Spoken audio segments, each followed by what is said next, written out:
میرے دوست، آج کے اس دور میں کچھ لوگ کہتے ہیں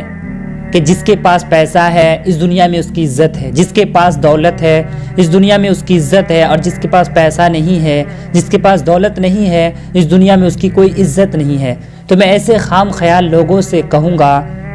کہ اگر عزت و ذلت کا تعلق پیسے سے ہوتا، اگر عزت و ذلت کا تعلق دولت سے ہوتا، تو رب تعالی سب سے بڑی کتاب قرآن مجید میں کبھی یہ نہ کہتا وَتُعِزُّ مَن تَشَاءُ وَتُذِلُّ مَن تَشَاءُ کہ عزت و ذلت تو میرے ہاتھ میں ہے، میں جسے چاہوں گا عزت دوں گا، میں جسے چاہوں گا ذلیل کروں گا۔